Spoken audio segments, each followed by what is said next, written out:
Frank is up next in Mobile, Alabama. Frank, welcome to the show.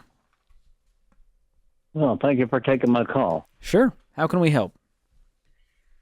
Well, I had a medical issue 2 years ago, lost my job. Been hanging on. My little emergency fund while I was working my snowball debt was depleted like almost immediately.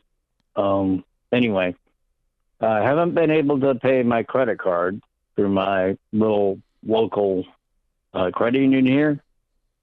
And they're negotiating, and they're offered about 51% of what I owe. Okay. Should I take that, or do you think there's more room for negotiation? I would take it. Do you have the money to pay it? I can scrape that together. I would scrape it together and be done with it and call it a blessing and move on with my life. Yeah. Right now is not the time to try to haggle. I mean, you owed this money. They're willing to give you some grace and mercy here and say, hey, we'll take half of it if you got it. And for that reason, I'm going to take it. Thank you. I was just kind of looking for some guidance. I've been listening to guys for years, and will that get you debt-free? I still got the house, but other than that, yeah, the wife's got some little card stuff. But let's cut up the cards and pay these things off. What does she have on her cards? I think like $4,000. Is it in collections or is it just sitting on the balance? No, we've been able to hang on to those current. So we're going to start knocking them out now that this one's out of the way, and I do have a little bit of income coming in finally. Are you working full-time right now? Because you said you were unable to for a little while. Medically disabled. Okay. Permanently. It just went through. Wow. And your wife? After 15 months. Now, is that going to give you more margin with disability payments? It'll let us keep current with hers so we can pay them off and be debt-free. Yes. Is she working? She's unable to work due to a medical condition. My goodness. Is she getting any disability? Clipped our gazelle right out from under us. Yeah, that's tough.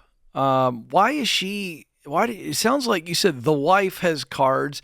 Do you guys have separate finances, or are you guys on the same page and in the same bank account? Well, we have a joint, but I cannot seem to finagle her head around get rid of them. She's like their little security blanket. Oh. Well, it's not a security blanket. It's a weighted blanket, isn't it?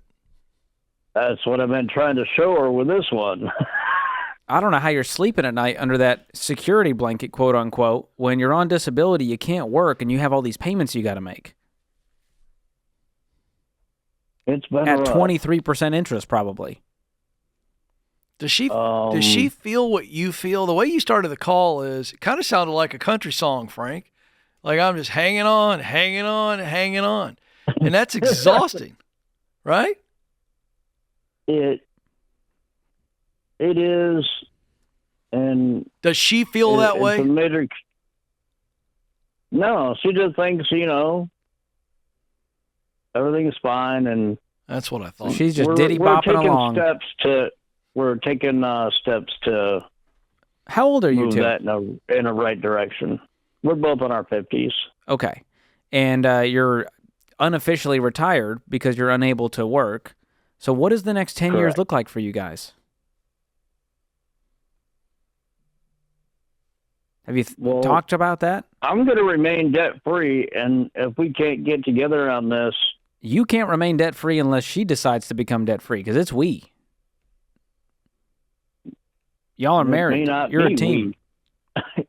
It may have to not be that. I don't want that, but it may have to be. Well, I think you're going to have a hard conversation and go, listen, this is really hard on me. I'm scared. We're not safe. You think we're safe with the security blanket of a credit card. I want to be completely debt-free. We don't have a lot of income coming in. All we have is this disability to get us by for the next who knows how many years. And I want to get to safety. I want to get to financial peace. And I'm willing to do whatever it takes. Are you in? And I want you to have a little bit of urgency in your voice when you say it. Okay. Because I want you guys to have some dignity in retirement and not just go, well, we're just hanging on. We've been hanging on like Eeyore's your spirit animal over here. I want better for you guys. And it sounds like you guys lost hope a little while back. And we want to put a little pep in your step, give you some mojo back and go, you can have a great life, but it's going to take a little bit of short-term sacrifice. So if there's anything you guys can even do from home, I don't know what that looks like with your medical conditions and disabilities, but I don't want you just relying on the government giving you scraps off the table trying to just get by. You're worth more than that, Frank.